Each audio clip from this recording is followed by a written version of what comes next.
I have waited for centuries. You are late. Assalamu Alaikum, dear children. Welcome back to Ammi Sabak. This is part 3, the final part of our story about the Dajjal. In part 2, we learned the first shield, Surah Al-Kahf, the 18th chapter of the Holy Quran tonight, and she will tell you how this story ends. Let us begin. A specific supplication, a personal prayer taught to us directly by Prophet Muhammad, peace be upon him. He taught us to say, in the final sitting position of every prayer, before the closing salutation, these words, in English, they mean, O Allah, I seek refuge in you from the punishment of the grave, from the punishment of hellfire, from the trials of life and death, and from the trial of the false Messiah, the Dajjal. These words, in every prayer, every day, throughout your life, this is a direct line of protection, a direct acknowledgement to your Creator that you are aware of this trial, and that you are seeking His protection from it. The Prophet Muhammad, peace be upon him, warned us with absolute urgency, if you hear that the Dajjal has appeared, run in the opposite direction. Do not go toward him out of curiosity. Do not go to see him with your own eyes, thinking that your faith is strong enough to withstand the encounter. The Prophet, peace be upon him, told us that a person may go to the Dajjal as a complete believer, and leave having abandoned their faith.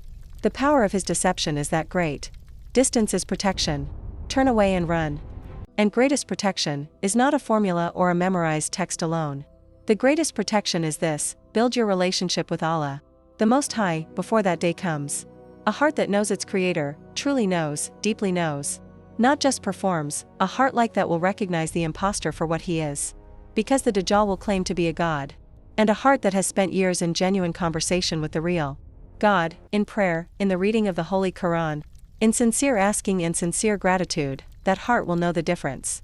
Faith is not just a shield you pick up when the battle begins. Faith is the armor you build every single day of your life. And here is the ending of this story. The Dajjal will not triumph. His time of terror will come to an end. And his end will come at the hands of the one person on this earth whom the Dajjal fears above all others.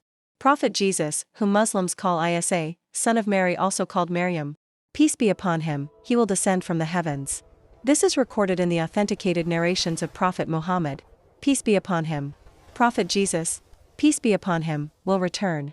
He will descend at the white minaret. He will find the Dajjal.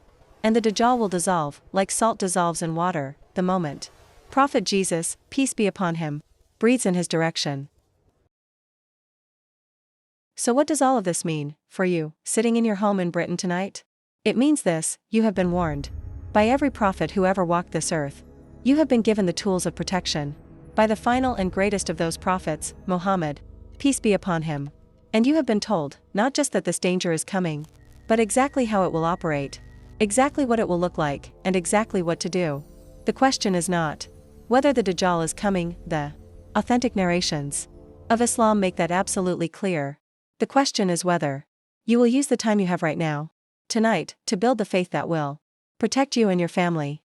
When the companions of Prophet Muhammad, peace be upon him, heard this account, they did not fall into despair. They held it. They absorbed it. And they increased their prayers. They increased their recitation of the chapter called the cave. They increased their supplications, asking God for protection. That is the response of faith to a warning, not panic. Preparation. To every Muslim family in Britain watching tonight, you are raising your children in one of the most information-saturated, truth-obscuring environments in human history. The very conditions the Prophet, peace be upon him, described, they are your daily reality. And that is not a reason for despair. It is a reason for urgency. Bring Surah Al-Kahf into your home this week. Sit your children down. Make the supplication for protection a part of every prayer in your household. Knowledge is armor. Ignorance is vulnerability. O Allah, the Most High, the Most Merciful, the Most Knowing, we ask you for protection. Protect our families. Protect our children. Protect our faith. Protect our hearts from the greatest deception this world will ever see. You warned us. You prepared us. You gave us the Holy Quran. You gave us your final prophet. Peace be upon him. We are grateful. Grant us the faith to see truth when everything around us is designed to hide it. Ameen. Thank you for spending this time with your Ammi tonight. If this story moved you, please share it with one family, one friend. Subscribe to Ammi Sabak for a new Islamic story every week. And remember, open Surah Al-Kahf tonight. Read the first 10 verses with your family. Together, That is your Ammi's one request. May Allah fill your home with peace, your heart with faith, and your family with love. Until next week, Assalamu Alaikum, peace be upon you all.